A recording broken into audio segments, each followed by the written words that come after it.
Okay, we're live. Um, yeah, I'm just gonna watch the election and the Jays game tonight, and I'm gonna talk about what interests me. Um, join the chat if you want, and we could talk Canadian election. We could talk Blue Jays. I I really don't care. I think either one will be fun. Um, yeah.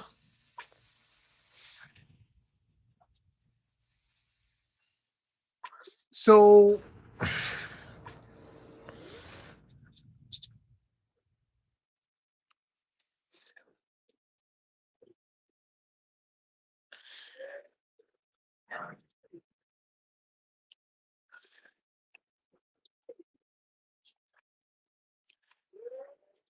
woohoo! I just sold something on eBay, guys. Um so that's kind of fun. I'm selling a bunch of J's hat. They're on the link is in the description below. So if you want a J's hat at a really good price, um check it out. I got a bunch. I got more than 40 to sell. I told eBay I have 20 because, well, I don't know how many I'm gonna sell through eBay, but you want to support me, support the channel, or just buy an awesome Jays hat, yeah, go to the link, buy the Jays hat. So CBC already has their election coverage going, which is kind of interesting. Because the first polls closed at 8:30 Eastern time, which is uh, in Newfoundland, Labrador, 7 p.m. their time. Somehow they already have some quote unquote like results. Now I guess they're leading, um, but it's out east, so no surprise. The Liberals lead. It keeps fluctuating between 19 and 20 seats for the Liberals. Now up to 21. Conservatives at 7 seats, and the NDP at 2 seats. Okay, and conservatives at 8 now. But these numbers are going to fluctuate quite a bit. So, you know, out east, I don't think we're going to see any Greens winning, even though I think they won, they might have won PEI last time. I don't think they're expected to hold the seat. Um, what else? Um, Also, we're not going to see the PPC win out east. I don't think. Uh, the PPC could very well win no seats, and they could win a handful. I'm not sure.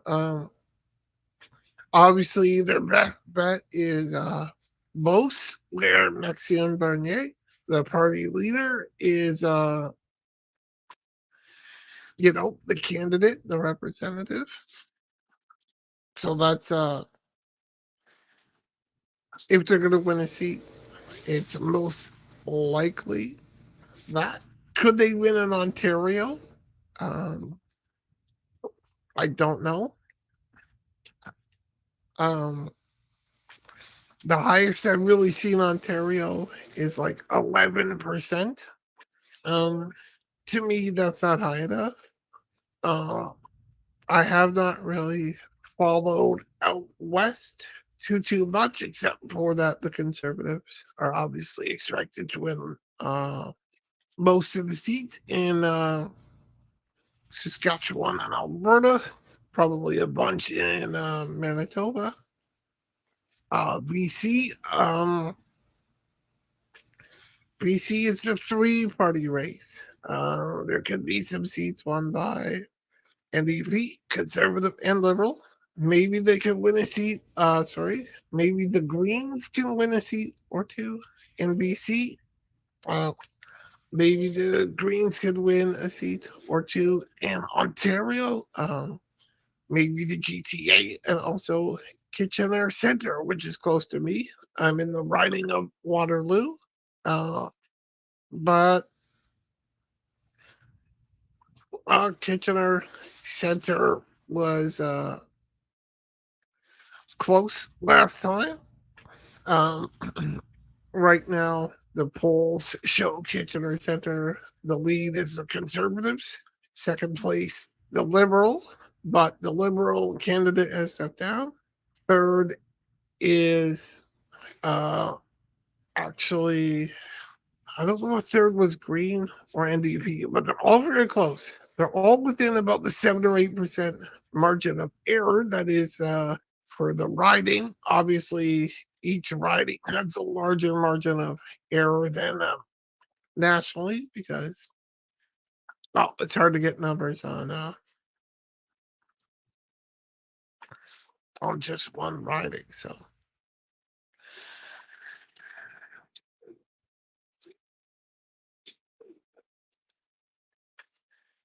cool. So yeah, I'm really happy about this hat being sold.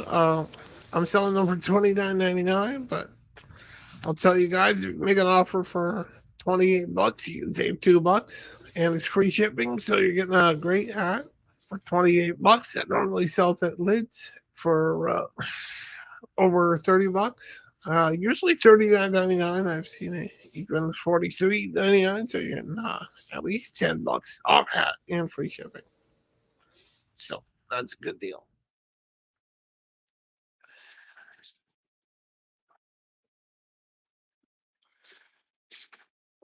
Um, please do comment. I'd love to see your comments. Love to interact. Right now, nobody's watching, I don't think, but maybe we'll get some people watching. I got creative banner.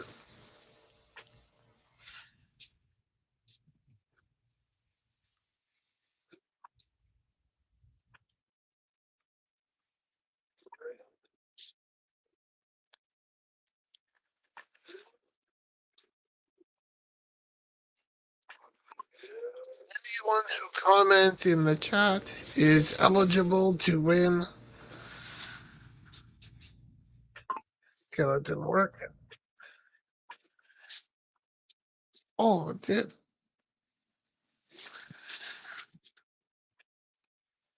To win a Toronto Blue Jays hat.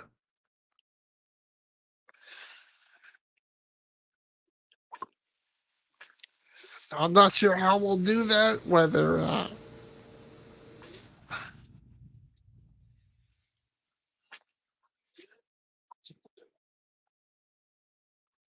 let's just see. If we get a whole bunch of people commenting, somebody will win. Say we get 2 or 3 comments, I'll throw all the names into a hat. Plus, let's say if we get less than 5, I'll also throw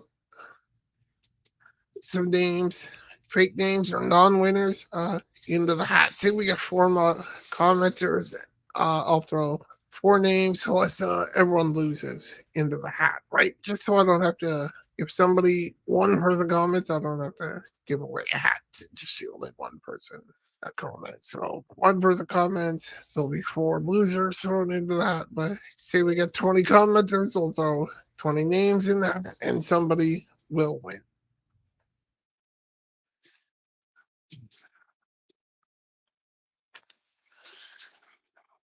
So yeah, Toronto Blue Jays are winning 1-0 in the 4th inning. So that's one. Yeah, Liberals 22 Conservatives, 8 NDP at 3.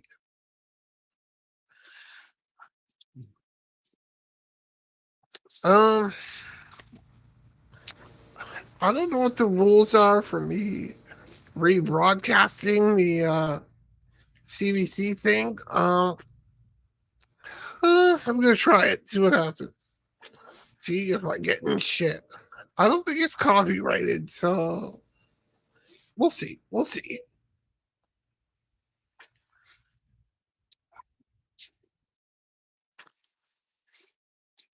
Obviously,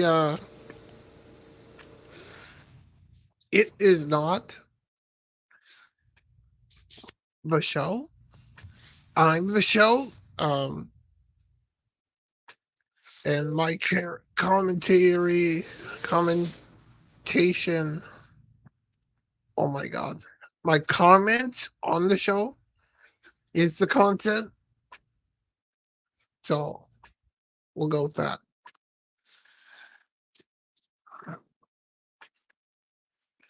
Yeah, let's do it like that for now because and if they say anything interesting, maybe I'll put the volume on. Um, I wonder who else is covering the election tonight on the tubes. Oh wow! So Nova Scotia is voting another 12% in favor of the Conservatives compared to the last election. That's pretty high for out east. Liberals are down about 4%. I don't know how many seats that is. Interesting. And of course, guys, the last election was one where the uh, Liberal Party obviously won the most seats, but they didn't have the most votes, and they still won. Um, what could happen this time is the Conservatives could win more votes, and the Liberals less votes and less seats, and they could still form a minority government. I think if the Liberals win more votes and more seats, we could see a majority government for the Liberals. I don't think that's very likely. I think most likely is Liberal minority, then Conservative minority, then Liberal majority, and then a Conservative majority is possible, but I'd put it at about 5%. I don't think it's going to happen.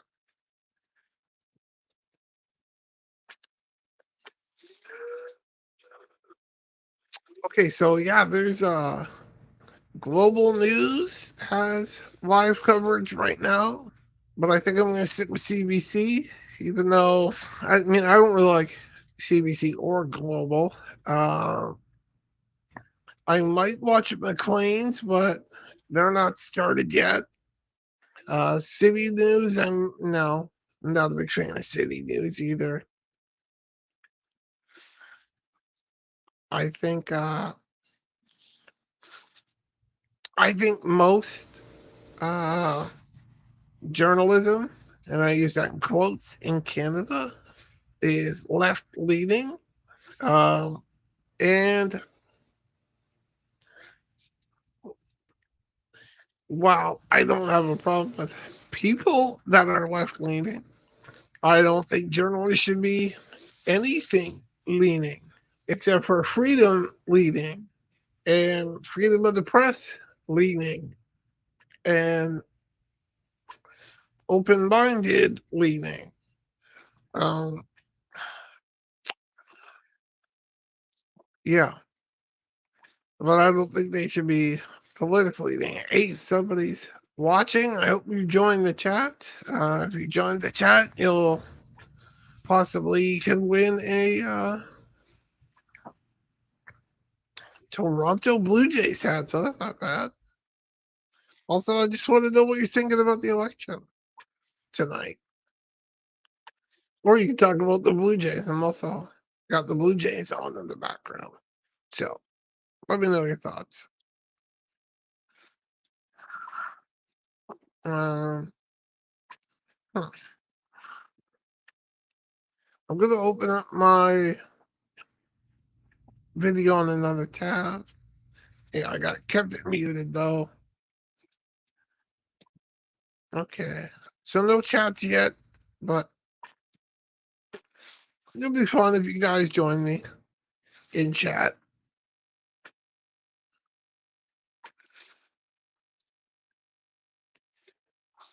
You can also just choose to watch. I'm good with that. Oh, I got 2 viewers now. Because uh I don't think YouTube counts myself as a viewers. At least I hope not. Well, yeah, feel free to comment when the J's at.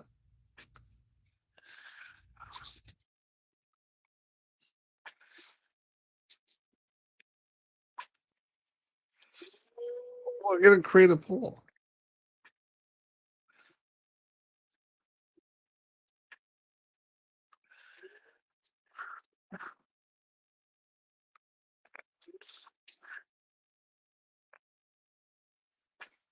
Who will form government tonight? And like realistically, guys, it's liberals or conservatives. You might be an NDP supporter, you might be green, but they're not gonna win. So let's see what you guys think.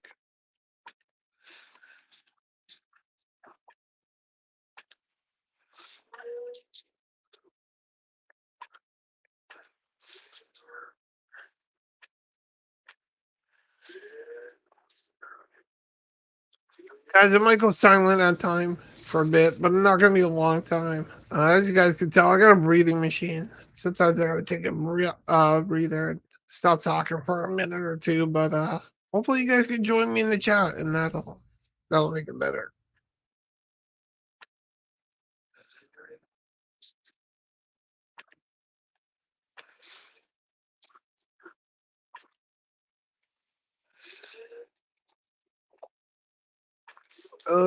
I don't think you put it in the chat.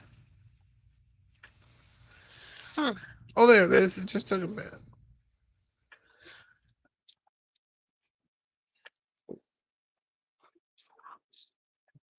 Oh, I wonder if I could vote.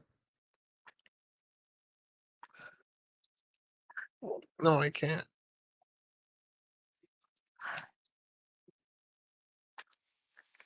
I want to end the poll. I want to pin it.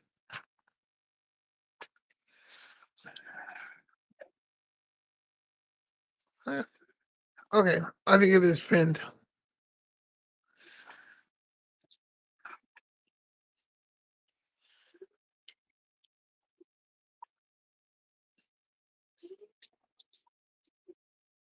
Liberals 23, conservative 8, NDP are now not leading in 2, but just 1. So yeah, the NDP, I'm not sure why, surprisingly, don't do well out east, but they don't. So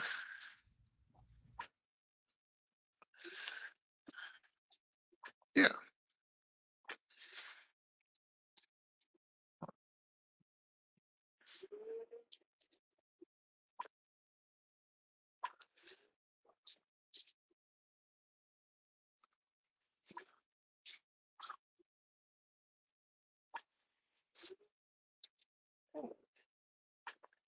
hey, I got a couple of thumbs up. That's all right.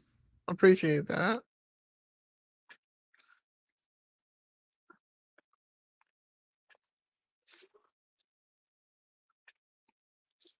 Join the chat to win a Blue Jays hat.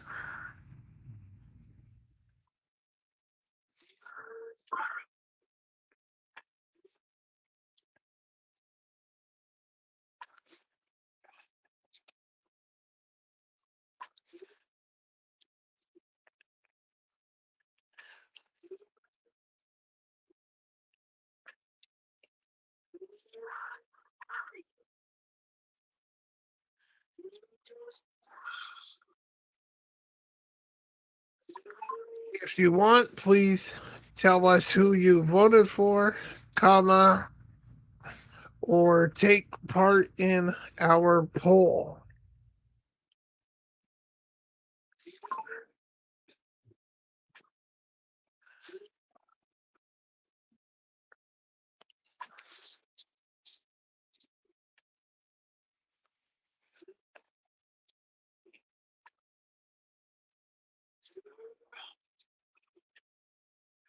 Okay, I'm going to turn on the volume for a bit and see what the experts have to say.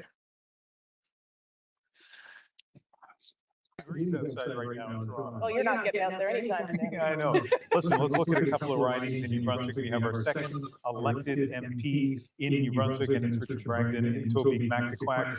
This is one of those ridings that you would expect the Conservatives to do well in. He had 50% of the vote back in 2019, and he has an even higher percentage, I think something like 56% this time around. So our decision desk confident to project he will be elected. Madawaska Restigouche, first time we've had a chance to dip into these results. And Renee Arsenault, the incumbent MP, is in first place there, but I have my eye on who's in fourth place, the People's Party of Canada candidate. Jacques Poitras, our colleague with CBC in Fredericton, posted an interesting article this morning where he pointed out that in 2019, the People's Party had its highest share in any province in the 2019 election outside of Alberta in New Brunswick. So that's about the most awkward sentence I've ever constructed. But the point is this, they did very well in New Brunswick last time around, and the early indications is they might be doing even better. Yeah, they do seem to, well, it's the highest anyway that they're performing in any Atlantic provinces so far, and we would expect them to do a little bit better as.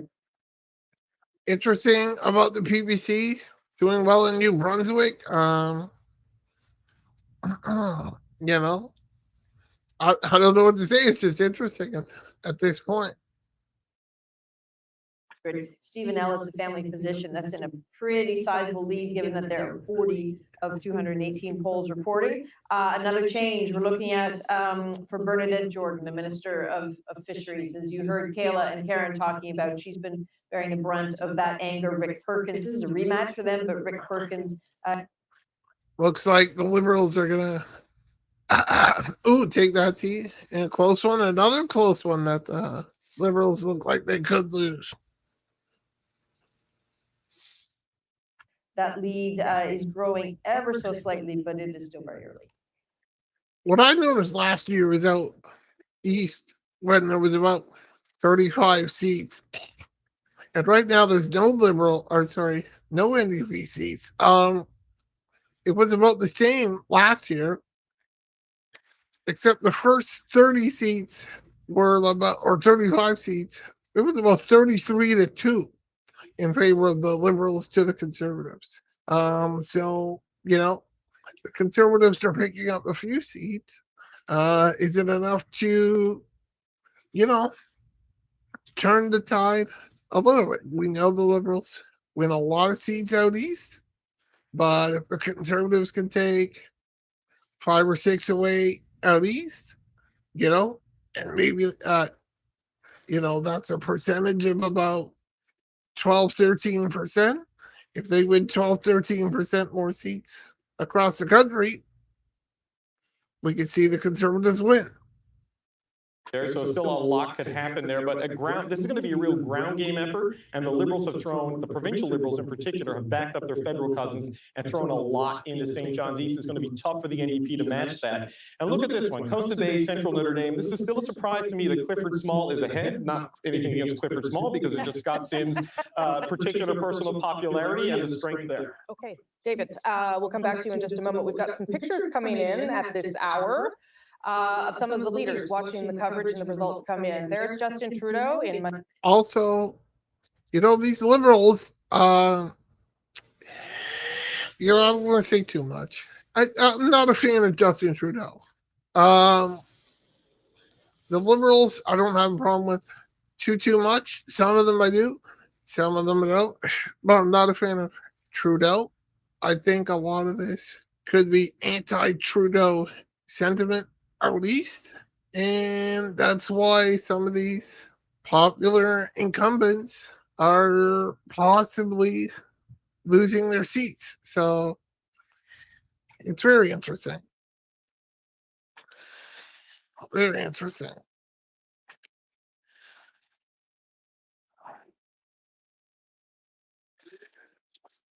Oh, somebody has voted. Thank you very much for voting.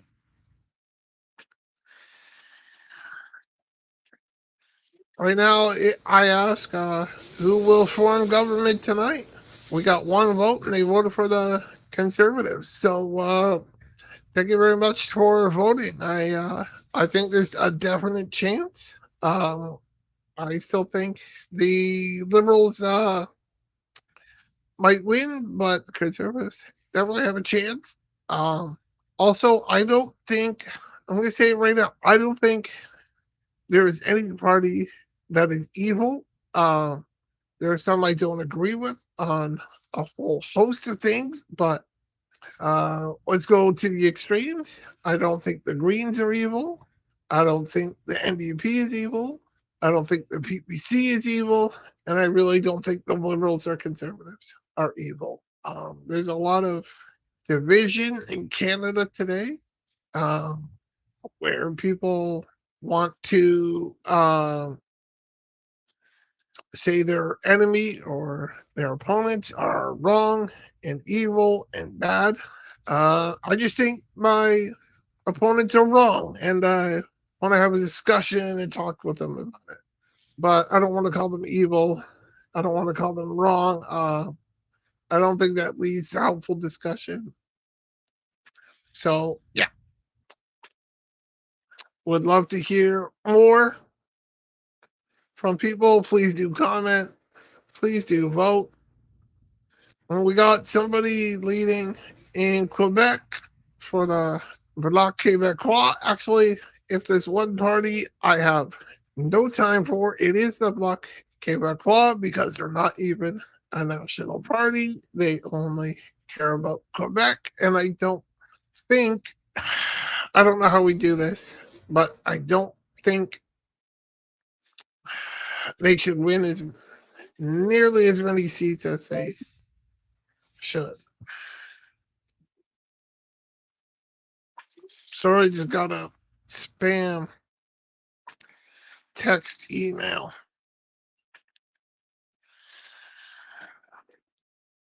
One of those, you have received money. Click here to get money. Okay, right.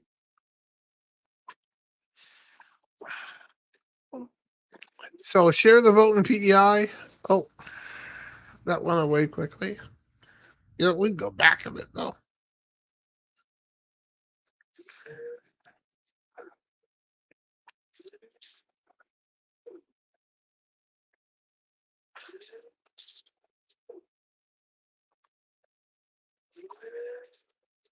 Okay, so the fact that PEI is only half liberal is interesting.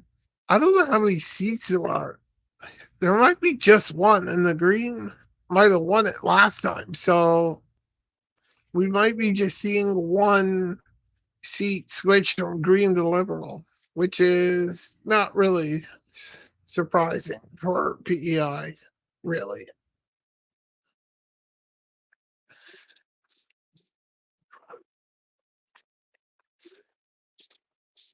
If they can double that coming out of Atlantic Canada, that's not a bad night for Aaron O'Toole as he's Okay, so she mentioned doubling the seats in Atlantic Canada. That's good stuff for Aaron O'Toole. So he did seem to be pretty happy there.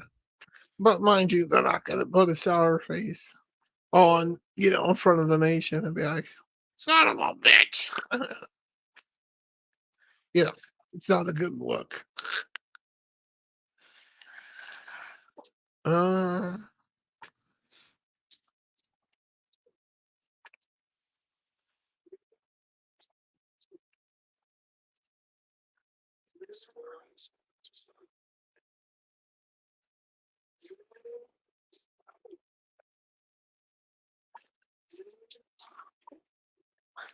Also, love it if you guys would hit like and subscribe. Like the video, please. Subscribe to my channel. I don't post a lot of videos. I always say I want to post more, but then, stuff, life happens, and notification bell so you get notified because I don't post a lot. So if you get notified, you can choose to watch my stuff or not watch it. You can always unsubscribe and unnotificate if you think I'm an idiot. But I kind of am an idiot, so just like it's a so.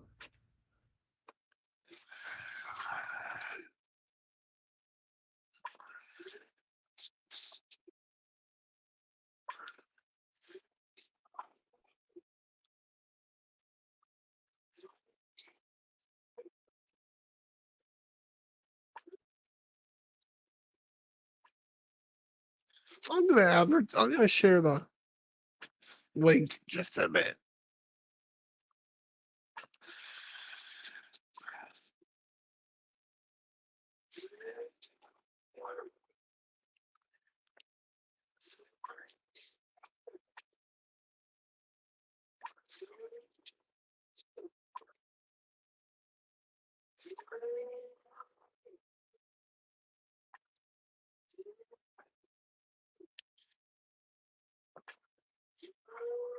Hey, the Blue Jays are winning 2-0.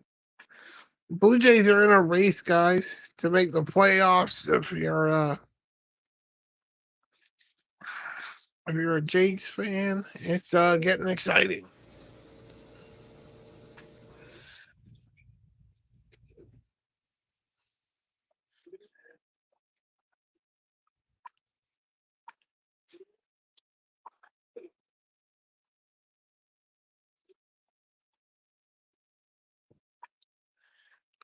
So we'll see if some more people joined us. I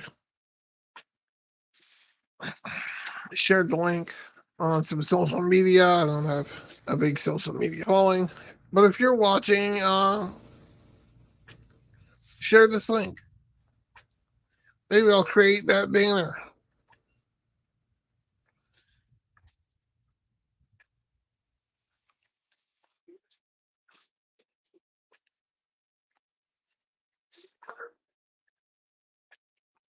If you are enjoying this broadcast, please share it on social media.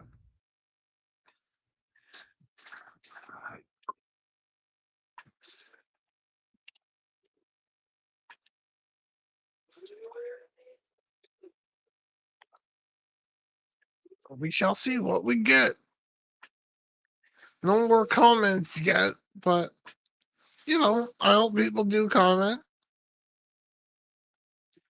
I hope people take participation.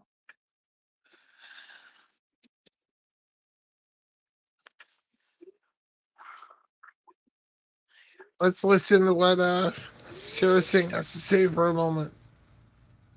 Canada was a place where, to be honest, the NDP had done pretty well in the past with previous MPs, and so there would be an expectation that there would be some inroads to be made there. You'll notice on your screen that there is one riding that is a block riding. That's because one part of Quebec is in a different time zone, Gaspésie-Île-la-Madeleine, and Rafi Boudjikanian has been followed. That makes sense. In a minivan for the past week. And we appreciate that, Rafi. What is the expectation there tonight, Rafi? Shout out to my camera guy who was driving that minivan, so that helped a lot. This is probably something they're hoping to reproduce in where most of the time zones are in Quebec, like having a candidate who can unseat a cabinet minister. It's kind of a dream for Yves-François Blanchet because Gaspésie-Île-de-la-Madeleine is Diane Leboutillier, the National Revenue Minister's riding, and he had high hopes for Gaspésie. He visited it a lot during the campaign. That's interesting because we've seen cabinet ministers in, I think, New Brunswick or Nova Scotia that were not reelected, and it looks like that one in Quebec was a cabinet minister as well. So Trudeau is losing some key pieces. Also, when Liberal voters don't do well in Quebec, a lot go to the bloc. We saw a couple years ago, Quebec go NDP. That's not likely to happen again. We'll see some, obviously, Quebec will still get some liberal votes. Quebec will definitely get some conservative votes, but Quebec could get a lot of bloc seats. The polls I saw were expecting between 20 and 30, but maybe we can see 40, maybe even 50, depending on how things go. Because I don't really trust advanced polls anymore. They don't seem to be too accurate. And to remind you what the campaign looked like for Yves-François Blanchet, it was sort of a bumpy start. And as Rafi pointed out, that English debate gave him a little bit of new life. Here's his campaign, 36 days and 36 seconds. We have to protect our values. We have to promote our language. There is absolutely no issue, no topic, no jurisdiction, which I believe Quebec should not hold. That is sovereignty. Quebec transforming its own natural resources, using its research centers. It is so clear that what they say about Quebec is not very sincere. Those laws are not about discrimination. They are about the values of Quebec. Those laws are definitely discriminatory. Okay, that gives you a sense of how the Bloc campaign unfolded. Right now, they're only on the board with one, but that's of course because polls have not closed in Quebec yet. Those close at 9:30 Eastern, as they do from Quebec all the way through to Alberta. And that's when 262. So yeah, we're not going to see a lot of results, and then we're going to have a lot of results at once from Quebec, Ontario, Manitoba, Saskatchewan, and Alberta, all closing at 9:30 Eastern time. 7:30 Mountain time, and whatever in between. What the Liberals were looking for coming out of Atlantic Canada? They want to be between 24 and 26, and the math that we sort of spelled out at the start of the night, and we just made it a round number and went with 25, because they had 26 in the last election. They picked up Jenica Atwin through defection. They're hoping to get her through election. But right now, they're down overall in the region, and there's some interesting stuff happening in Newfoundland and Labrador. In one of the we don't have the graphics, so it's going to tell you what's going on. So in Long Range Mountains, Goody Hutchings is in a really tight fight with Carol Anstey. There we go, we have it. Look at the People's Party of candidate number there, 1,132. That is well more than the margin by which Goody Hutchings is ahead of Carol Anstey. But when we go to Costa Bay, Central Notre Dame, where the Conservative candidate, Clifford Small, is leading Scott Sims. Look at that, the PPC might have taken that seat from the Conservatives. Interesting. Riding. So it's having an impact to save a Liberal seat on the West Coast. It is not having an impact in Costa Bay, Central Notre Dame, where there is no People Parties of Canada candidate to siphon away that protest Conservative vote, and it's hurting Scott Sims right now. Right, and that's why looking at those percentage points for the People's Party of Canada or any other party, outside of the 3 or 4 main ones, becomes important, because it can block parties or help parties, as David just so perfectly gave us an example of. Travis Danraj is in Saskatoon at the People Party headquarters there. That's such a BS. 4 major parties. There are not 4 major parties. There are merely 3. That this is a real movement. This is a real thing happening. What is your sense that from them about what they want to see in order to prove that to Canadians tonight? Well, I think the proof is in the pudding, and the pudding is seats. They don't just want to split votes with other parties. They want seats. They want representation in the next sitting of Parliament. So, Maxime? I don't think the PPC are going to win very many seats at all. Maybe 1 or 2. been surprised by the size of some of these rallies that he has been at. Let me show you where we are right now. We are in Saskatoon. I have made it here. That over there is the hotel that they have a setup in the ballroom, but actually they are hoping for a big rally out in this field here. So they've got two different setups. There's not a lot of people here right now, but that could quickly change. When I was in Westlock, Alberta yesterday, about 20 minutes before the rally started, there were two people there. About 5 minutes beforehand, hundreds. So that is what they're hoping will happen tonight. They've also got the stage set up here where they will be hearing remarks from Maxime Bernier as well. But Rosie, that is really what they want. They want seats. They want. They think that they can win some in Alberta. Certainly, when I was at that rally yesterday, there was a lot of support. And this is a movement. He says that this is about fighting for fundamental freedoms. Obviously, he's been talking about vaccine passports a lot. That is one of the big selling points for a lot of people that I've been talking to that are supporting Maxime Bernier. And there was a gentleman that I was talking to in London, Ontario, who actually showed up at an Aaron O'Toole rally, who said he has been a conservative voter for years and is now looking at Maxime Bernier's party because he feels as though the Conservatives have shifted too far to the left. So we'll see what happens. See, that's very interesting. I think if the Conservatives don't win tonight, I think the reason why is because they have shifted a little bit left and they're not differentiating themselves enough from the Liberals. And people who really don't like the liberal or leftist politics, and they remain principled in their voting, vote for the People's Party of Canada, they could take enough away to just win some seats themselves, or they combine essentially PPC votes with conservative votes, they win the riding, but because that's not happening, the votes are being split. The Liberals could win some seats. Like they showed one where the Liberal candidate was ahead by about 500 votes, and the PPC candidate had like 1,500 votes, which was quite a significant amount for one riding. Clearly, with those votes, the Conservatives would win, but they're going to PPC, which is why I would like to see more proportional representation so people can feel free to vote their principles and their conscience more often and not have to worry about voting quote unquote strategically.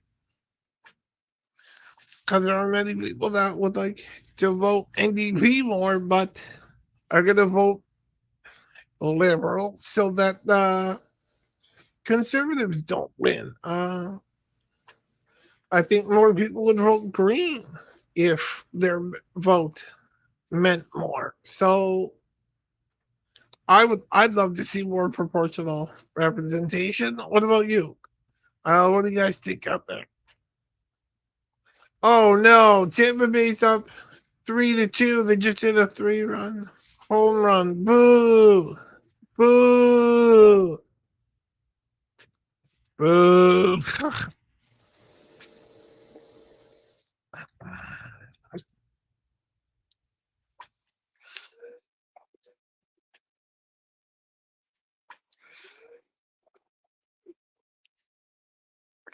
So 24 seats, that guy said earlier, is one less seat than last year. So the Liberals are not really losing ground yet.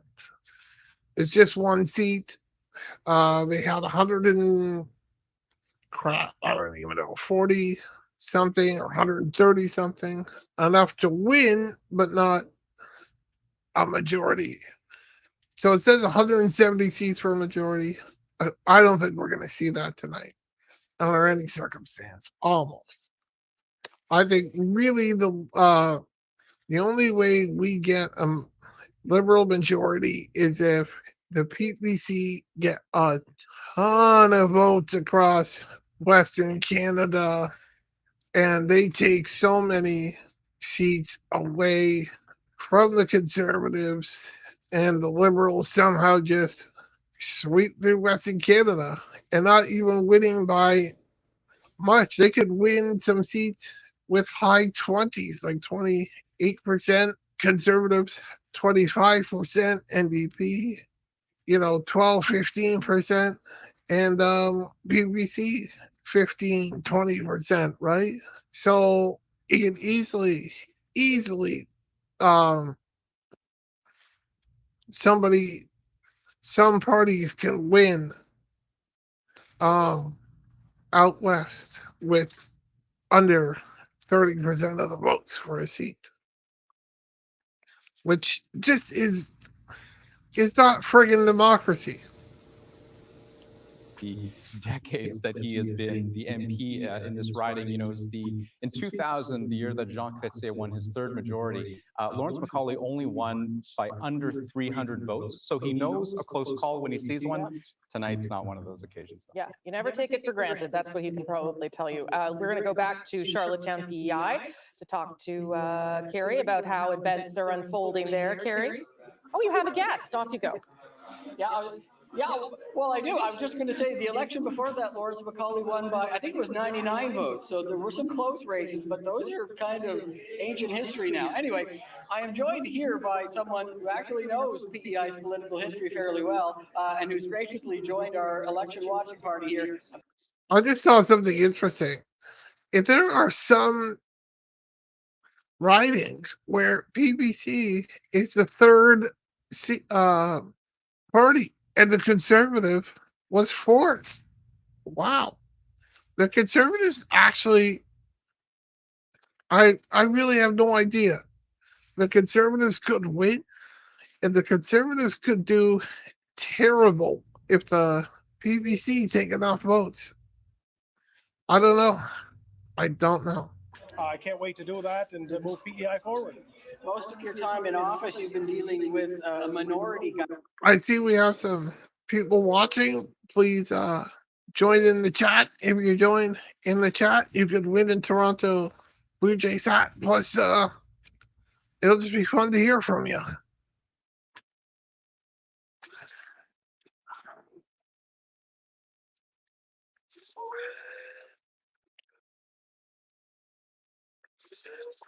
So once again, whatever hand we're dealt, we will work within those parameters to do the best we can here. We did have over 30 First Ministers meetings with the Prime Minister during my short time, only 2 years, a little bit in office. So a lot of that due to COVID, of course, but I would hope that relationship will continue, whoever is the Prime Minister. We have a lot of important issues that we're facing here at PEI, and we need a good federal partner, and I'll be holding the 4 MPs, whoever is elected here tonight, to hold their feet to the fire and work as a good partner to get things done for PEI.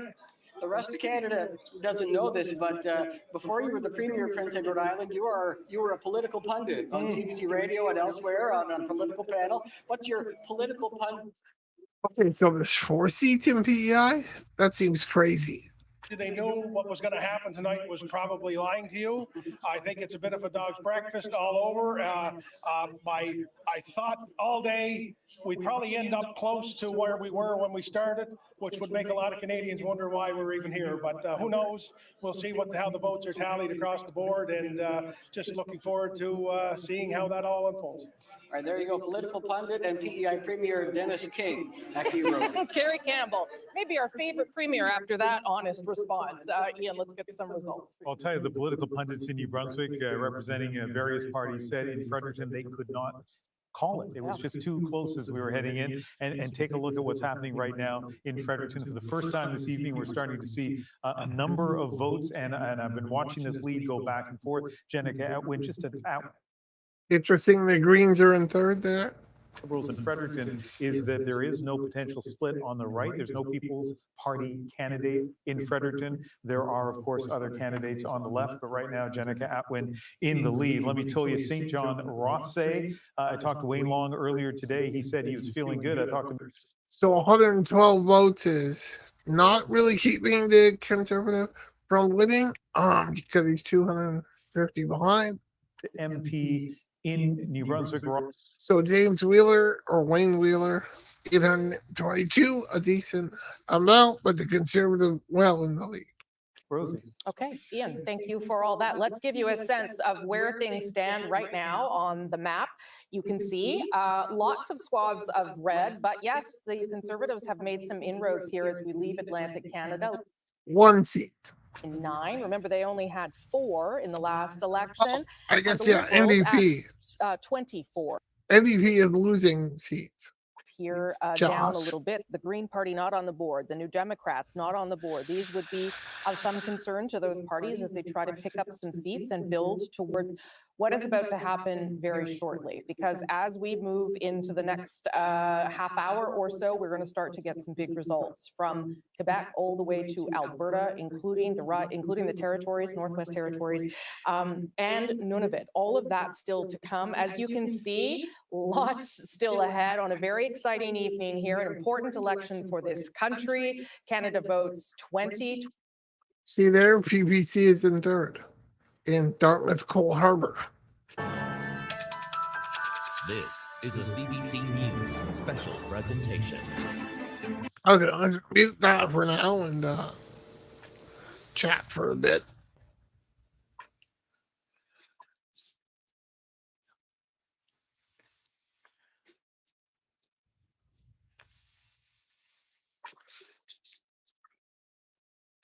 I don't like that the Blue Jays are losing.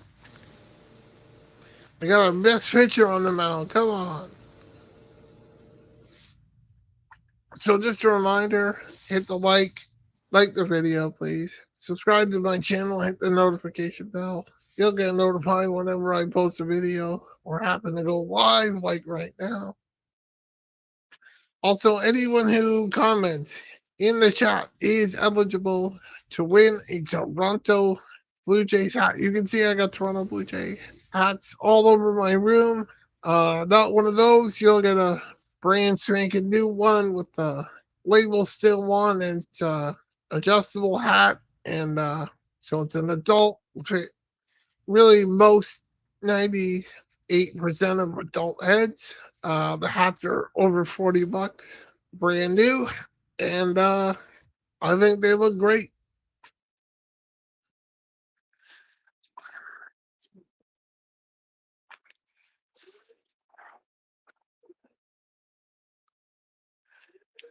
All right, we got another thumbs up, so that's great. You know, whoever gave a thumbs up, please comment. Post any question you want. If you ask any question, I will answer it honestly. You can ask me who I voted for. I will answer it honestly.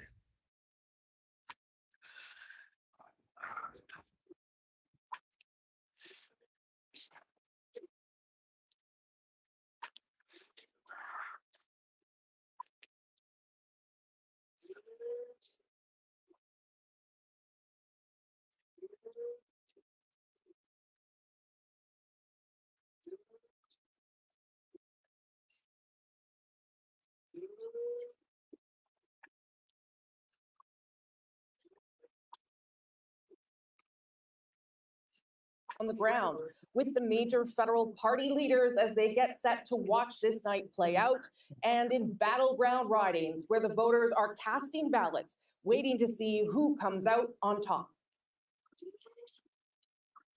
Hello and welcome to Canada Votes 2021. The evening has already started, but things are about to get pretty intense and fast and furious as seats will start to come in 30 minutes time from Quebec all the way through to Alberta. It is 9 p.m. Eastern. The polls will close at 9:30. Here is what the country looks like so far. Atlantic Canada and at least one riding in Quebec have weighed in. The Liberals are coming out of Atlantic Canada with leading or elected in 23 ridings. That extra number you see on the board, some initial results that weren't supposed to come out from Ontario. So we'll put that aside for now. The Conservatives are up leading or elected in 9.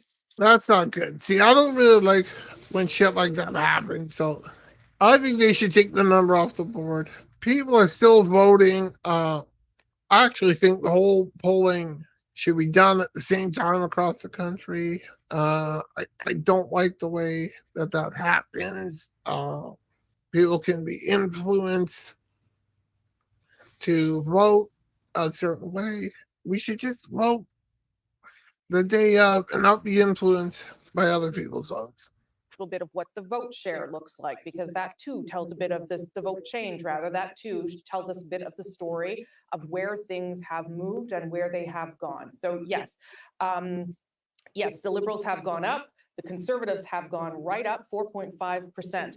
But look at where that is coming from. The Green Party down 9 points, almost 10 points in Atlantic Canada. A lot of that support. All the percentages is coming from the Greens. The other four parties are up. Even the Liberals are up. Wow. Wow.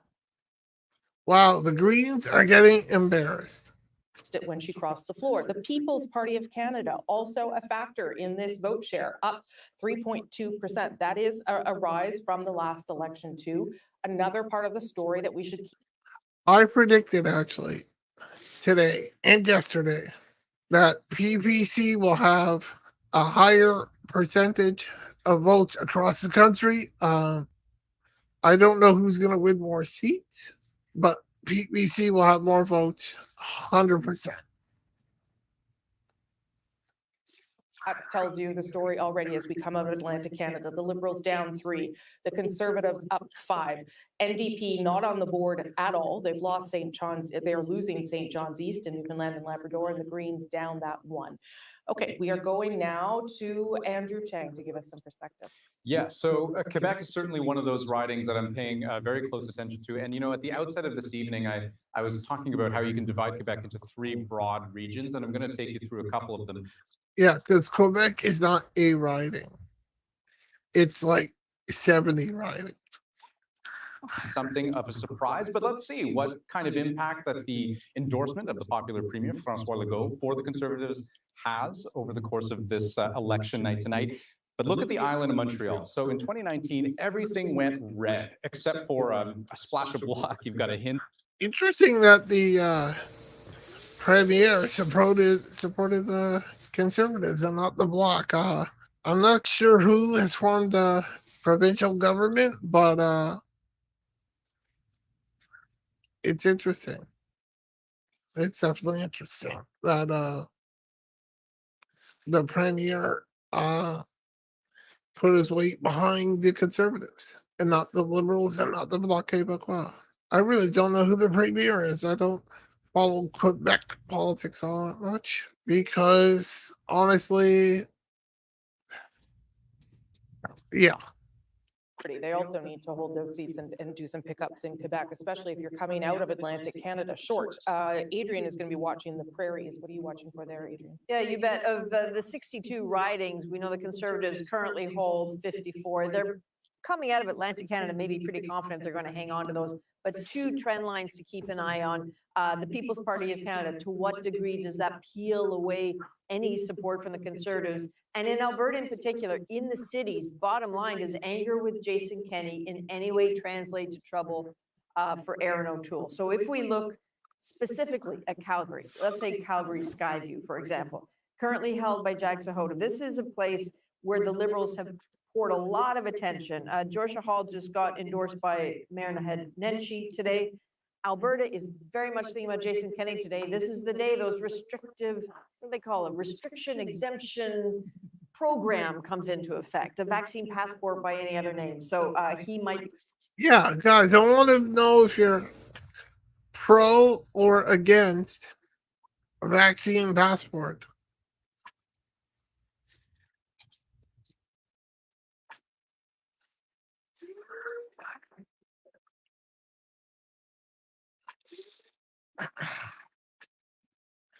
Are you in favor of a vaccine passport?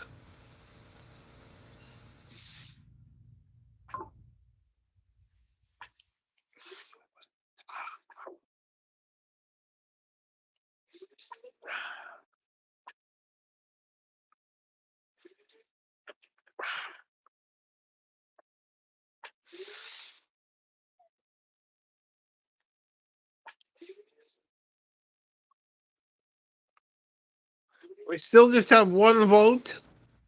I'd love to get more votes in our poll. Yeah, they don't even have numbers yet, so I don't know what the point of this is.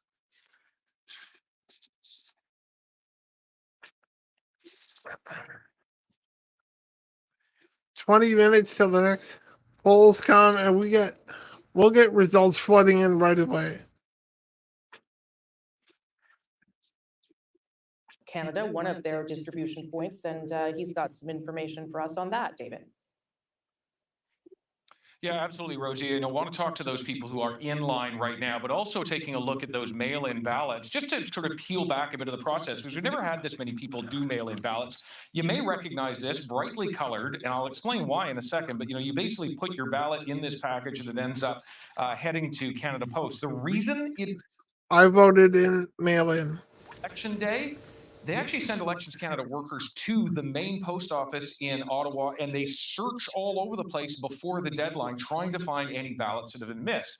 What do those ballots look like? They look like this. So this is the actual outer envelope that you put it in. Don't worry, Caroline Pellerin is not a real person. This is a sample ballot, and there's someone watching me like a hawk right now to make sure I don't walk out of here with it.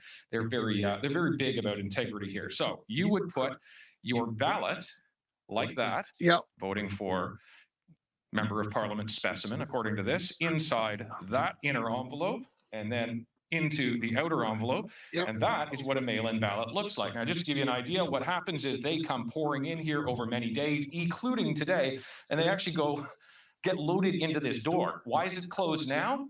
Interesting story. Bats will fly in at night if they don't close it. So yes, bats, that's what I said. Let's head over here to talk about all those people who are in line right now at voting stations, and don't want to run over Natasha. She's right here. Yeah, you'll be allowed to vote. So Natasha, That's couple of things. obvious. We're seeing long lines in some places in this country. Why is that? Why is it that we're seeing something we don't usually see in elections? So every election, though, there are lineups in some areas. It's true that we're seeing, maybe more lineups for a little bit longer this time. And this is what we've been telling people about since the beginning, because of the precautions we've taken for COVID. So physical distancing in the polling locations, limiting the number of people who can be in the polling locations, having to keep that 2 meters apart, having to sanitize your hands and clean off the surfaces in between electors. All of that takes a little bit more time. So we really do appreciate people's patience. And we'll get you your vote, and we'll get your ballot. Okay, we're now in this period of time where all of those polling stations are really just about to close, less than 30 minutes, or set to close everywhere. We got another thumbs up. Thank you. Please join the chat. I'd love to hear from you guys. And 9:30 hits when they're supposed to close in that time zone. Anybody who's in a line, whether they're inside or outside, when the polls close, will be allowed to vote. Okay, so stay in line if you're already there. And I should point out, when I say 9:30, of course, that would be Eastern time. It depends on the time zone you're in, but absolutely. And just to give you a sense of what goes on here, they're always ready for the next election. So a lot of these are the kinds of things that would go out for the next election. And hey, of course, if it's another minority, well, they might have to be ready sooner than we all think, Rosie. Okay, I'm not even through this one, so let's not talk about the next one. Thank you for that. Look out for the bats. That's David Common in Ottawa. At the elections head. And that's the truth, guys. Trudeau initiated this mostly needless election, costing taxpayers more than $600 million. You guys know how much $600 million could help, especially during a pandemic. It could go to, stimulate the economy, whatever. Lots better to do than have an election. And honestly, the most likely scenario is the Liberals win with even less seats. And we're back here voting again in less than 2 years. So, thanks, Trudeau. Thanks.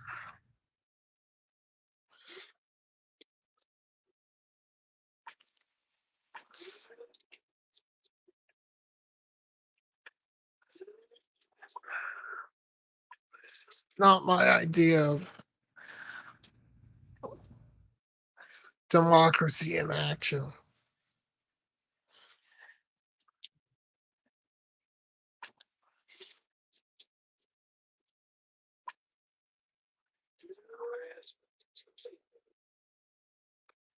Those are 2019 results.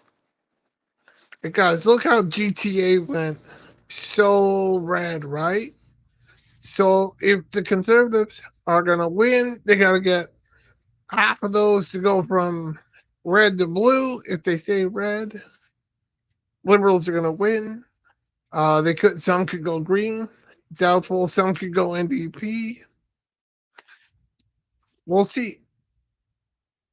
So it's going to be a two-way battle in the suburbs around Toronto between the Conservatives and the Liberals, with the NDP waging an insurgency inside Toronto, trying to break into what was 100% Liberal last time. And outside of the big city, there are the smaller cities we're going to be paying attention to. Kitchener, Waterloo, Cambridge, this region went entirely red last time. There's some problems here for the Liberals. So starting Kitchener Centre, where they already know they're in trouble there. Raj Saini was their candidate there. Ashley Burke, our colleague, did an investigative report on allegations of sexual misconduct against Mr. Saini. Allegation. Now he's guilty of sin. Side, the Kitchener region in general, these smaller urban centers, they're big compared to Atlantic Canada, small compared to Ontario, but this is where the Conservatives and the Liberals are going to be in big fights outside of the big prize, which is the Greater Toronto Area. Okay, David, that sets us up well for results when they start to come in and polls close. Yeah, so Liberals are the incumbent in Waterloo. It really looks like the Liberals are going to win again at Waterloo. Oh, here's something interesting. Center, which may sound This is Kitchener Centre. Surprising, but this is a place that The is on Greens Green could Party's win radar. here. 100%. So I am here at the Green Party event in Kitchener Centre. Supporters are already trickling in, donning the green, and about 200 people have been invited here. And even though people in this building are hoping for a green victory, as you just heard, it could be a toss-up between the Conservatives, the NDPs, or the Greens, and that's largely because there is no incumbent Liberal candidate. Now, just in the last week, 3 federal party leaders were in this riding, which just goes to show anybody has a chance. And now in Kitchener Centre, the Green Party candidate, Mike Morris, is trying to capitalize on his efforts from the previous federal election when he was able to boost local Green numbers. He took the party from 4th place to 2nd place. Yeah, it was pretty close. This year and win, he could be the first elected Green MP in Ontario. Back to you. Okay, I'll have the name. Thank you. I appreciate you coming to us from Kitchener Centre tonight. We'll come back to you if things start to unfold in that way. I do want to update people that the Bloc Québécois, who had been on the board there with the Gaspésie and La Madeleine riding, which closes. Who cares about the block? Let's say we block the block.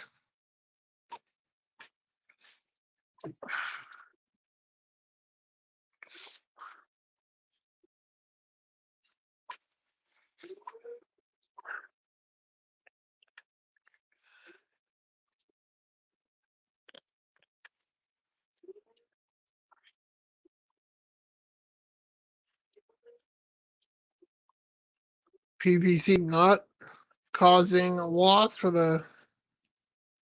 Interesting. Bernadette Jordan's a cabinet member.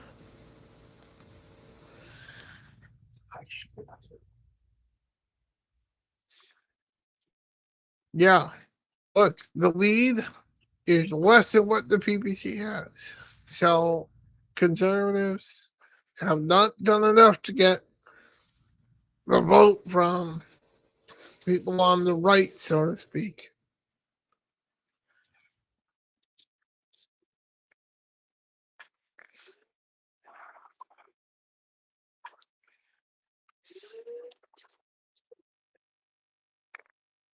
Hannah Thibodeau, she's at the Conservative headquarters in Oshawa, Hannah.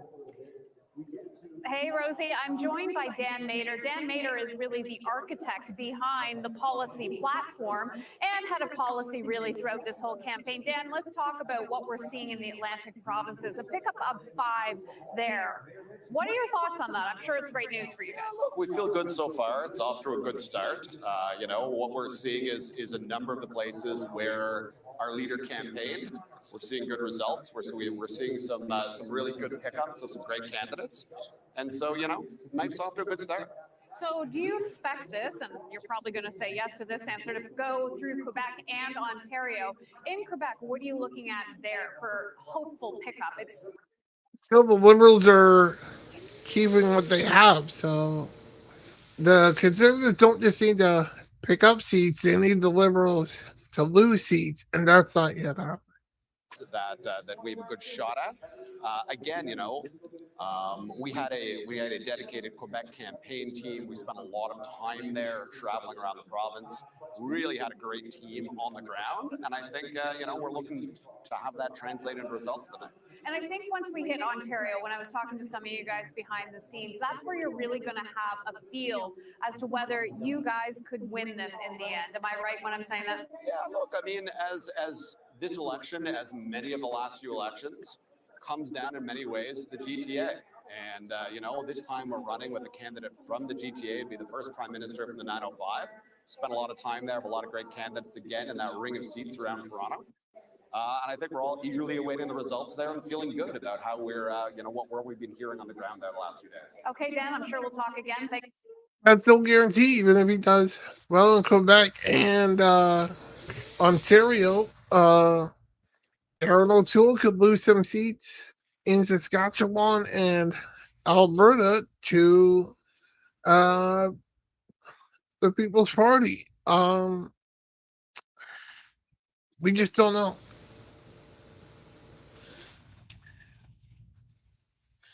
No PPC candidate in this riding. Vote counts in every riding, but particularly in the close ridings, and this one continues to be very close. But also look at the Greens, right? In a kind of third place, distant from the two leaders. Let's go on to another one of the ridings that has been considered too close to call, Miramichi Grand Lake. This is a pretty significant lead for Lisa Harris, but what I want you to take a look at is the People's Party. In fourth place, 220 votes, and that's the margin. They've right now they've kind of doubled their share from last time around in Miramichi Grand Lake. Not that you can add all those votes to the Conservatives, but if you did, suddenly that would be a really, really tight race between two former provincial cabinet ministers who are vying for Miramichi Grand Lake, a Liberal riding that right now they are in the lead. And then look at St. John Rothsay. Wayne Long, described to me by so many people as a great retail politician. When I talked to him earlier today and he said to me he felt good, I thought, everybody I've talked to said that riding is really close. How much of that is maybe he's oblivious? Well, he's not oblivious. He knows exactly what's going on. What's a retail politician? I mean, politicians are already politicians. Like, I don't know. That's weird.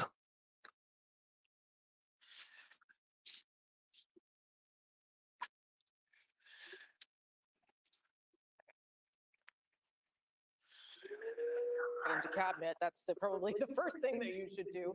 But what Ian demonstrated there with the Miramichi riding is that when you have the People's Party of Canada starting to edge up just a little bit, not to the point where they're going to win the seat, it does create problems for the Conservative Party. And yeah, but the NDP also has been doing that for years against the Liberals. And there's actually three on the right, Rosie. parties on the left with the Greens. I got an update for you.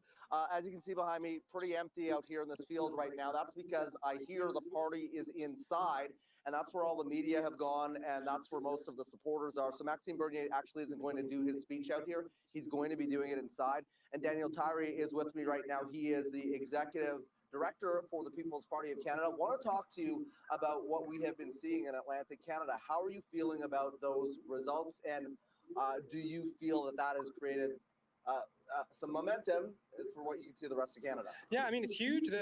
We always see that the results out in the Maritimes have a big influence on the results across the country as we move across the time zones. Polls are still open on the West Coast. So we're hoping that this will help push us forward and really activate our voters and help them solidify some big numbers across the country. We've been seeing a lot of these large rallies that are happening in the prairies particularly. Tell me about those specific ridings in Alberta that you think that you can really have a shot of winning. There's been some large rallies in Ontario as well. to coast. So as you Hundreds of see, people. But the prairies are definitely the heartland of conservatism and some of the areas we're most confident. I'm looking closely at ridings like Banff Airdrie, like Fort McMurray Cold Lake, for where we can see big surprise results this evening. And what is it particularly? I know the message overall, broadly, is about freedoms and fighting the establishment, but is there one core message that Maxime Bernier has been delivering these past few weeks that is resonating? I mean, we've seen extreme growth over this last year, and a big part of it has been the absurd actions by governments, provincial, federal, infringing on our constitutional rights. And Oh, the Blue Jays are losing a voice in federal 4-2. politics, pushing Boom. against these ridiculous restrictions and standing up for our constitutional rights. So that's seen people get disillusioned by the establishment parties, realize that there's deep corruption in all of these larger parties, and look for a new option. And we've been there to welcome them with open arms. I agree. There's corruption. Does that mean PPC is free from corruption? You know, if they win power. I got questions too. Say that they have a contingency plan if bylaw officers do show up because COVID protocols in this province are broken. They will be moving back outside. Rosie. Okay, Travis, thank you for that. Just point out that some of the things that the People's Party of Canada is protesting against are, of course, public health measures put in place to keep you safe during a worldwide pandemic. Lisa, I'll just ask you whether you think there's anything to this notion that the People's Party of Canada could eat in at support, like we saw there with the example in New Brunswick with Miramichi. Yeah, I don't think it's a direct correlation between the Conservative vote and the PPC vote. I think what the young man said there is true. People from all parties are coming into the PPC as a protest vote. And there's a lot of people who've never voted before who've suddenly decided they want to get out. That's true as well. People are going from the Greens to the PPC because a lot of Greens are pro-choice on vaccines. And that's what the PPC is.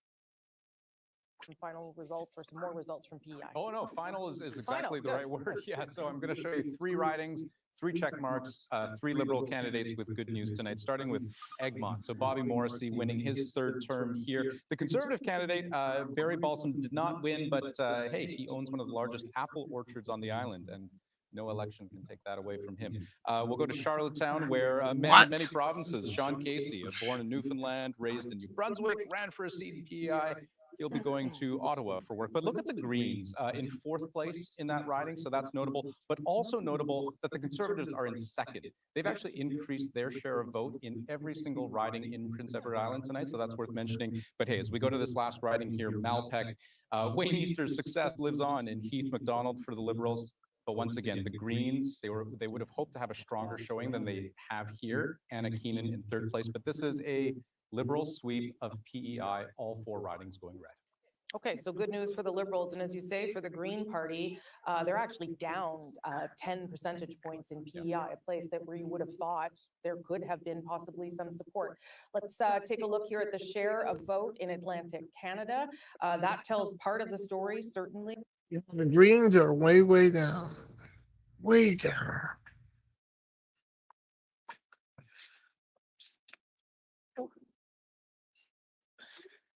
Oh, it's starting to rain, guys.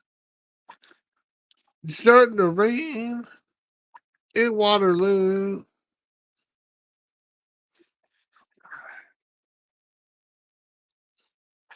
I can smell it. I mean, I hear it too, but I can smell the rain.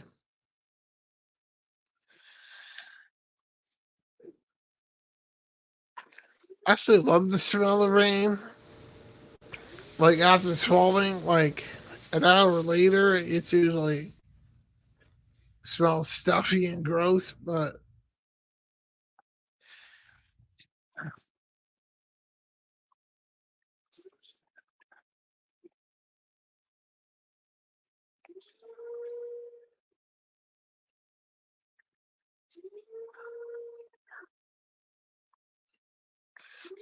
come on, Blue Jays.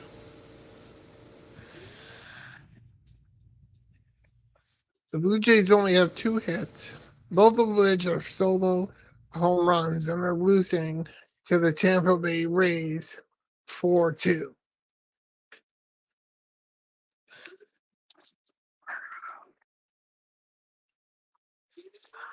from the Liberals. We are at the campaign office for Alejandra Bravo, who's hoping to unseat the Liberal incumbent, Julie Derwitz. And, this is a riding that has been Liberal for most of the time, with the exception of 2015, when the NDP took the most seats in their history, and they were able to win this seat and hold on to it not for very long, went back to the Liberals in 2019 during that Liberal wave. So with the polls closing in just a few moments, we will watch and wait to see if the NDP will be able to take that from the Liberals. Less than a minute. And honestly, guys, I think they'll have results like on the screen right away, because they probably have results already. They're just not allowed to post them till 9:30. So they'll be ready to splash up on the screen almost immediately. Form government, you've got to start picking up early and often. And so polls closing now from Quebec all the way to Alberta, 262 ridings starting to report right now. Here we go. This is the big one, the biggest swath of votes coming all at once. Polls closed just seconds ago in Quebec, Ontario, Manitoba, Saskatchewan, Alberta, the Northwest Territories, and Nunavut. 262 more seats to add to the count. These results will set the trend. Hello, everybody. This is Canada Votes 2021. I'm Rosemary Barton. This is the map of Canada at this hour. As you can see, we've had results from Atlantic Canada that leave you with what you see at the bottom of your screen there. The only two colors on that map right now, red and dark blue. Nothing else filled. I'm surprised we don't have 260 more results, even if they're early. Results from Quebec, Ontario, Manitoba, Saskatchewan, Alberta, and the Northwest Territories, and of course, Nunavut. I would never forget you. Ian, some of the numbers we're seeing there may be surprising to people, and that's because we had some early results go in from Elections Canada. Yeah, lightning quick, right? So I guess these were advanced ballots that were accidentally inputted before the polls were closed. You didn't want to mention the riding because you didn't want to unduly affect things while the polls were open. But Brampton East, we can now name it. We can now tell you that it was Brampton East. So not many votes there. Maninder Sidhu is the incumbent. He won in 2019 by a big margin, and that means nothing. Votes counted, but it is the first Ontario riding to officially have a vote count. Okay, and it starts to explain why those numbers may not have matched up for you if you were counting the numbers coming out of Atlantic Canada. Very few votes were inputted at this point. So I don't even know why they counted it. Like, that was dumb of them. Because it is in the Atlantic time zone, and Andrew's in charge of that one. Yeah, so this has been such an interesting race. And, over the last, hour or so that we've been watching the result here, it's been flipping back and forth between Liberal and Bloc. And here on my computer, I have this really interesting way of visualizing it, where we see it as a sort of curvy graph. And it looks like, like a DNA double helix strand, how the two things keep just crossing over each other. Anyways, a small pleasure that I have access to that I can't show anyone at home. But Gaspésie, you can see the Liberal candidate right now in the lead. One of the reasons why it's been so close is, Gaspésie is such a difficult part of the province to campaign in, right? It's such a large area. It's a very rural area, very beautiful, mind you. But you almost literally have to campaign in that place, town by town, issue by issue. And here's another riding that we've got, Argenteuil-La Petite Nation. We can see very early results, a lead of 12, nothing to boast about, but nothing to be sad about either. And Peter Schiffke in Vaudreuil-Soulanges. This is just off the island of Montreal, and the western tip of Montreal, I should say, with a pretty sizable lead, given it's only one poll reported. Okay. Yeah, but that doesn't mean anything. Battle between the Liberals. You can pull a handful of ballots out, and they'll all be NDP, and then, somebody else win. It's just small sample size. Come on, people. For the Bloc, and I wonder how concerned they are about that tonight. Yeah, I think they're very concerned. There's no doubt that a lot of the majority hopes were pinned on winning new seats in Quebec. In my experience with Quebec elections, there tend to be clarifying moments toward the end of the campaign, and that was certainly one of them. It didn't help any of the non-Bloc Québécois parties on that stage. Yeah, and we should point out that Yves-François Blanchet at the beginning of the campaign actually was not having a super great campaign. He was a couple of times being criticized for being arrogant and difficult with reporters, but he still had that goal of 40. I think it's unlikely he reaches that tonight. Well, one of the things that people in the rest of Canada don't realize about Quebec is that people actually turn out and vote in Quebec. So whereas in the rest of the country, you have to spend a lot of your resources trying to get people to the polls, you have to spend fewer of them doing that in Quebec, and it's more of a persuasion game. Yeah. If you look at the 2019 campaign, for instance, Yves-François Blanchet was not even really on the radar screen until the TVA debate, where he put himself very firmly on the radar screen. So- He's an excellent debater and listen, a skilled politician too, Skilled because when you see an opening, you take it. That's how you start to see advantages. Okay, we remember polls have closed now from Quebec all the way to Alberta. 262 seats have started to report. So this is when things get real. This is sometimes when elections get called, but remember, things are very close in this election. We may not know the ball game by the time we are finished with all of these provinces. What we do know also, though, is that lines continue to be long, particularly in urban settings like Toronto and Montreal, where polls have been moved around a bit or stuck all in one bigger area in order to help people physically distance. Thomas Daigle is in one of those lines or at one of those lines with people who are still waiting. Polls closed, Thomas, but I think they are still allowed to vote. Is that correct? They are still allowed to vote. If you lined up in the past few minutes before the 9:30 p.m. Eastern cutoff here in Toronto, let's follow the lineup, then these people are being told they are going to be able to vote. Though, anyone who is just lining up now, they're being told it's a 2 to 3 hour wait just to get to the front of the line. And I can tell you from speaking to the people at the front of the line, 2 hours is the absolute minimum.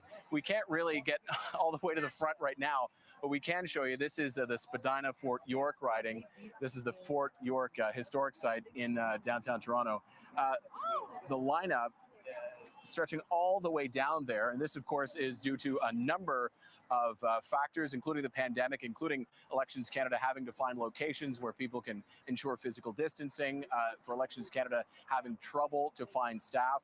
The result is these pictures, which I think are going to be the defining moments, certainly of Election Day here. Crazy. There could be a couple hours until people vote. Polling stations Wow. have been cut. Wow. The lineups are huge. Rosie. Okay, Thomas Daigle, thank you for that. We'll check back with you to see how that's progressing. I will just say again, though, that we are all now much better used to waiting in lines for things because of the pandemic. And if you're going to wait in line for anything, my gosh, it should be democracy. Okay, Ian, over to you. Well, especially when we look at how close some of these ridings have been, and I was talking about Fredericton early on.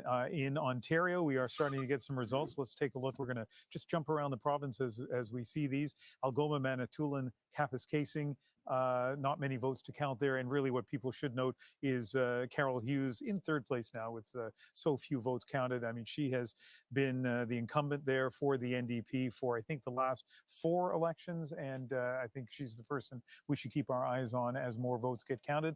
Northumberland, Peterborough South. And there you see a lead of 1. And again, just small numbers. But we want to show you these. The Conservative Philip Lawrence, who's in third place at this point, is the incumbent. One more I want to show you is Nickel Bell.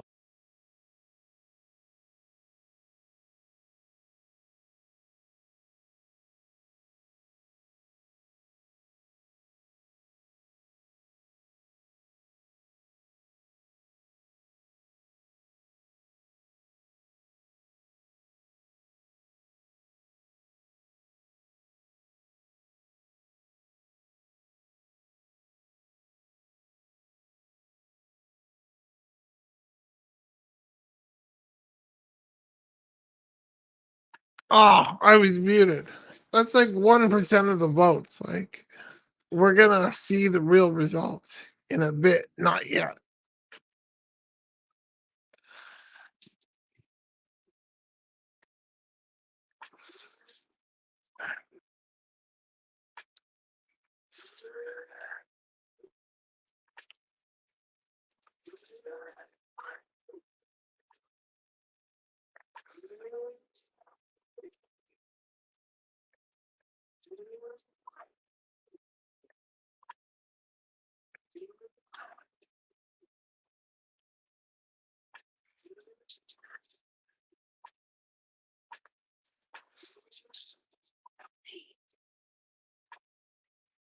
Sorry, just checking to see if there's comments. We don't have any new comments.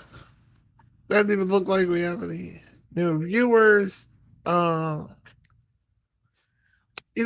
I'll probably only keep going till about 10 o'clock if we don't have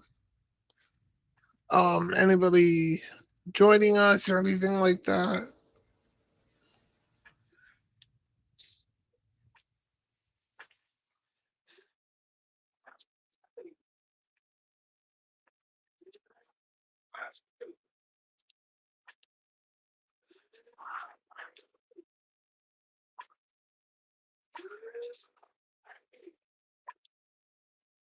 These are, again, 1 out of 210 polls. So less than 0.5% of the polls are reporting. So these can flop so much right now.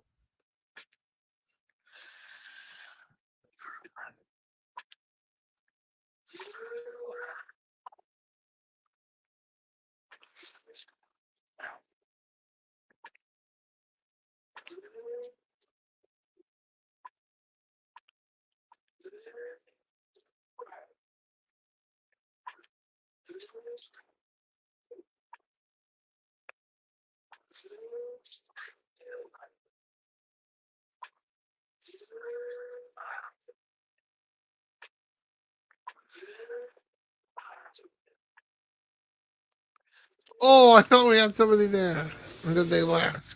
It's because I was quiet for half a second. What is the FPC?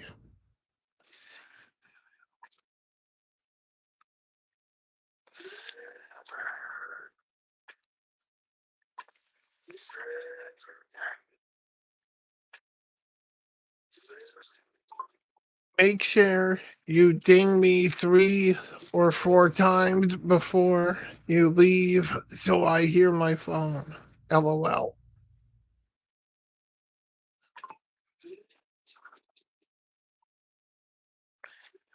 Ooh, big time leaving.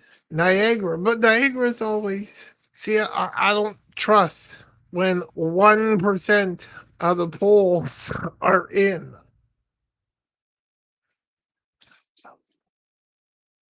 Simcoe, that's Simcoe North.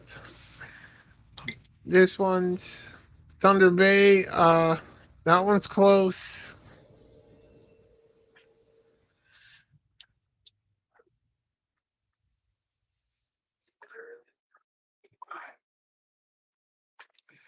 Canada votes. Canada votes.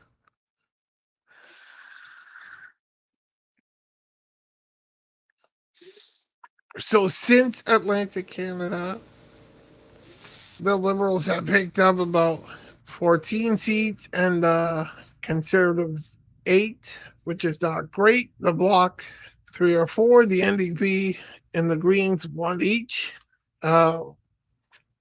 If the Conservatives have any chance of winning, that has to change. But, and Tampa Bay's winning. Oh, no. Oh, Tampa Bay, no. Oh, okay, they're out. They're out. You're out. You suck. Come on, Blue Jays. Tampa Bay is a very tough team. There's a reason why they're in first place.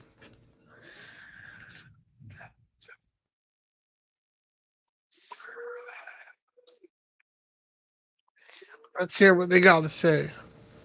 Lower than they were forecast to have. The NDP is slightly lower as well. The Liberals are a little bit higher. So it does suggest that maybe the two main parties in this very tight race have succeeded in getting people to migrate back to them who might have voted for the smaller parties. But we'll see whether that trend holds up across. Yep, that's a really good observation, Elamine, because it does mean that those closing arguments by Erin O'Toole and Justin Trudeau, that the only way to get a government was to vote for them, might be working. I mean, to that end, I was looking at that NDP number, and it is closer to their floor than it is to their ceiling. And the fact that it's there, that at least suggests for now that the NDP support in the last few days if not cratering, then kind of like at least like, kind of leveling off at a pretty even level. And so that is to say that the Liberals may have been succeeding in that argument they've been making for the last week, which is a vote for us will prevent a conservative government, and everybody else has kind of been shut out. Yeah, which is always the argument that Liberals make, particularly at the end of campaigns, Chantal. I don't know whether you draw that conclusion this early on.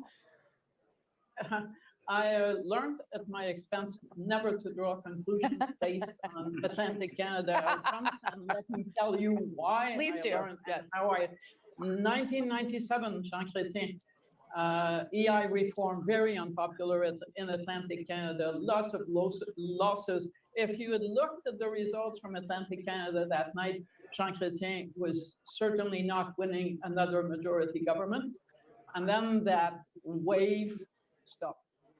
And as you know, he won a majority government. Another point, yes, the Conservative popular vote is up, but part of it, from everything I can see and hear from people of the region, is that the Conservatives did get a boost from that Conservative victory in Nova Scotia, which happened just as the election was being called. So, I mean, feel free to extrapolate, but I'll pass until I have more. And it's interesting that you bring up 1997, because that's, of course, the benchmark that we use for the lowest percentage that was ever won in order to form a majority. 1997, also a Liberal who called a snap election at a time when people didn't think it was right. Manitoba was dealing with those catastrophic floods at the time. Althea, what do you think Liberals, because you're at Liberal headquarters, what do you think they would make of where they're at coming out of Atlantic Canada? I don't think they're too worried, frankly. I think one of the things that we are going to notice this year, perhaps more than in the past, is the importance of local contest, in the sense that, there was a lot of anger around the government about the fisheries dispute. We saw that with the fisheries minister seeming to take a hit. But you can see that in a swath of 905 ridings, in Southwestern Ontario ridings as well, where in some cases there's no Liberal candidate, or the Liberal candidate has been disavowed, or there's just no incumbents. So I think that we're going to have there's a lot of strong local candidates who might swing things in one direction or another that are not necessarily tied to the performance of the party leaders. And that's something that we'll need to keep an eye out on. Okay, I'll let you guys go back to studying the results and the numbers, and you then can come back and I'll force you to extrapolate as needed. Thank you all very much. Appreciate it. That is at issue with us throughout the evening. Ian, I think you have some results, do you? I'm trying to text friends and you want me to actually report results? Sure. Can we do that later? I can do that for you. Let's see, maybe we have Elgin, Middlesex, London is the first one. We're going to, Beaches, East York. This is interesting because Nathaniel Erskine Smith, who, a couple of interesting things about him. First of all, he describes himself as a thoughtful, independent voice in Ottawa, and maybe part of the same section of the caucus, Liberal caucus, that Wayne Long from St. John Rothsay belongs to. I'm still, teasing. There are no independent voices. You got to follow the party line. Elgin, Middlesex, London, Karen Vecchio, Conservative incumbent, and early leaves. And just so for people watching at home, I fully understand. That's not surprising for that riding. Is Ottawa South, David McGuinty. I mean, he's part of the South, that's McGuinty surprising. dynasty It's in not Ottawa South, Eli Liberal. Canis, Yeah, First but Vote. it's super Listen, just early. before we go here, How's it going? Yeah.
Oh man, we had somebody watching, and they like I said, guys.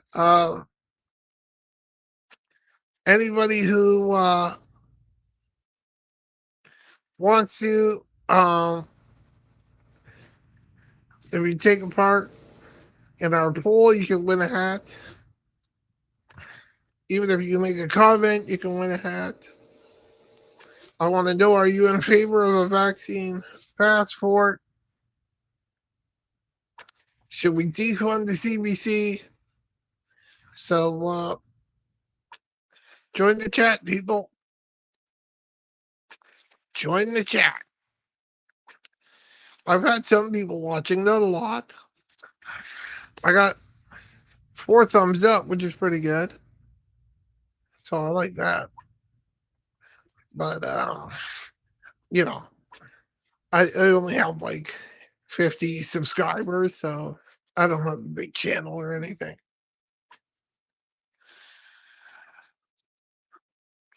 Plus, I'm also talking Blue Jays. So yeah, and I'll probably only do this for another few minutes because At 10 o'clock it ends in DC, right? yes.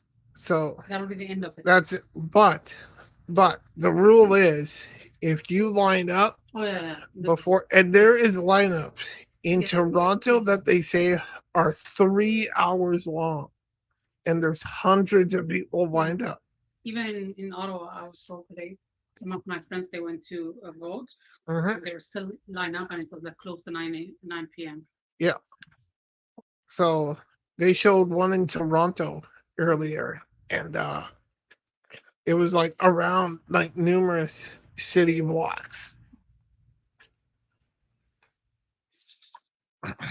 So yeah, I want them to show some more individual ridings so I can show you how early it is in some of these like some of the like where they had the Liberal or whoever leading it was like 17 votes for the Liberals, 8 vote for the Conservative, 4 vote for the NDP, 1 vote for the Green. It's like it's so early, right?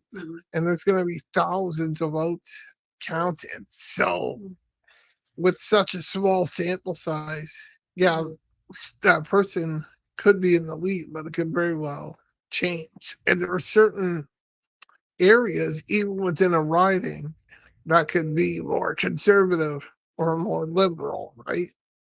Like in Waterloo, up here and closer northeast, that could be more conservative. Whereas you get closer to the university, that could be more liberal, right?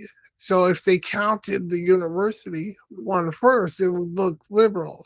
But then if they counted the other ones, it more even out, right?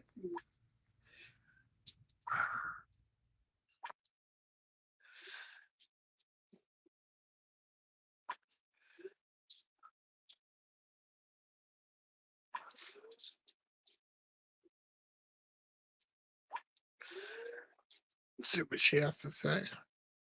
So much for that. You're in Calgary tonight. Appreciate it. We will, of course, come back to you. Let's give you a sense of the vote share at this point in the evening nationally. Now, I want to do that with a big caveat, and that is that right now there's not a lot of results coming from Saskatchewan, coming from Manitoba, and coming from Alberta. So that means that conservative. So I'm just gonna pause it here, right? It's skewed for sure because, like she said, there's not a lot from Manitoba, Saskatchewan, and Alberta. This is mostly Atlantic Canada, some Quebec, of course, and some Ontario, but not even a lot of Ontario. So, while the conservative number might not change a lot, it might go up.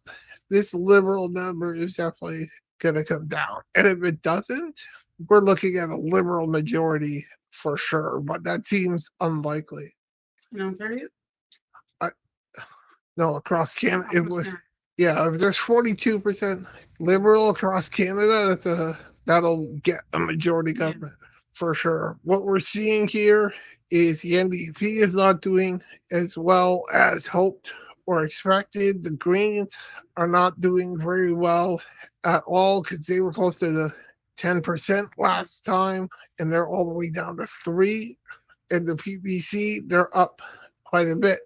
Now, the Green might still win a couple of seats, and the PPC might not win any. This is what I don't like about Canadian politics, is that the person who wins the seat, the riding, they just have to have more votes than the other person. But it could be 30%. It could be less than 30%. Last election, the Liberals won a majority government, so they had more seats than anybody else, but not a majority. They had less votes than the Conservatives did across the country. And we could see that again. We can actually see the Conservatives get more votes than last time. The Liberals get less votes than last time and still hold on to a government, which is why I'd like to see more proportional representation, because see something like, if you get 30% of the vote, you get 30% of the seats. If you get 32%, you get, and then people would be more inclined to vote for the NDP and the PPC and the Green, because a lot of people won't vote for these 3 parties because they feel it's a wasted vote. We're actually seeing a lot of NDP vote for the Liberal because they really don't want the Conservatives to win. But if people were able to vote exactly who they wanted for, we would likely see this Liberal number come down quite a bit. The Conservative number would probably stay the same, maybe go a bit lower. We see the NDP go up probably 22 to 25% even. We'd probably see PPC closer to 10%. And the Greens have not done well lately, so they wouldn't be doing well, but they'd probably still get more than they have now. And when they had 10% before, they probably could have got more. And then the BQ, do you know the BQ? They're the Bloc Québécois. They only run in Quebec. And they're not even a national party, really. I don't think you should be able to run Only for one province, right? Yeah, I think you should be strongly. Now there's 300 and yes. So, and most of these people are in about 300 seats or more, and the Bloc are in like 60 something.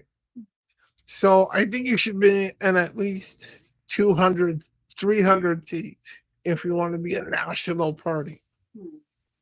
That's just my opinion. Conservative number, which is right now at 32, is probably going to track upwards. In case Conservatives saw that and had a panic, your base and your heartland is still to come on the board there.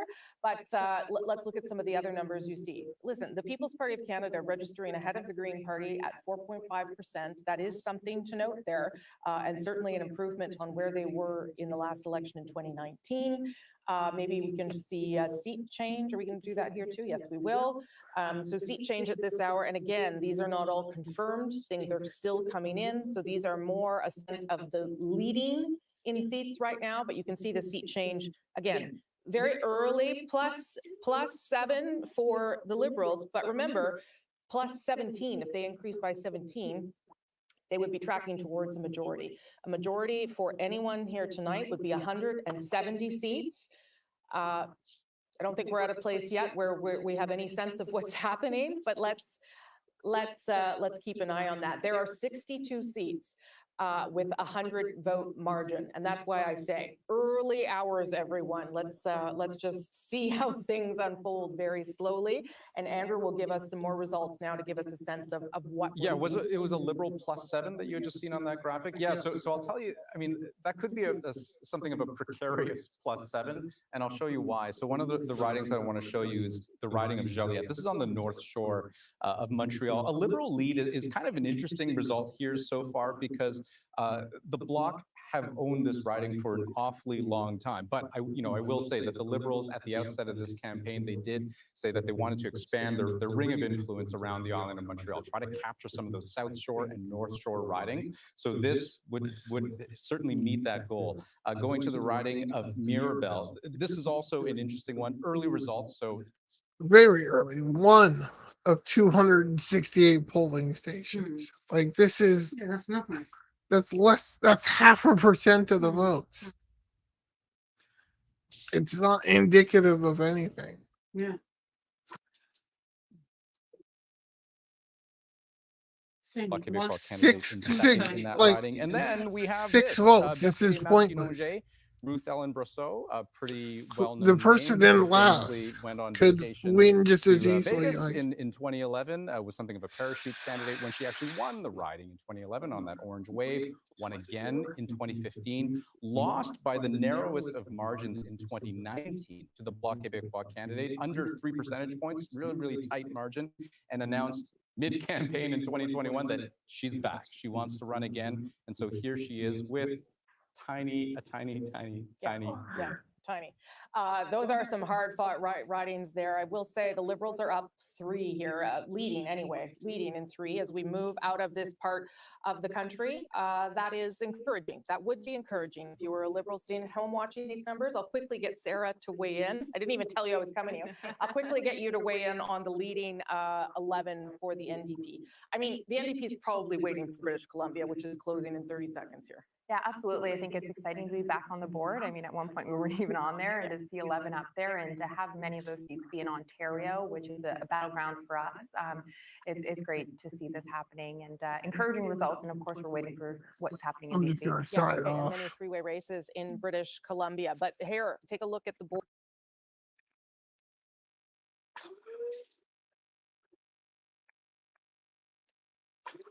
good night, everyone. We'll see what happens tomorrow. All right, peace.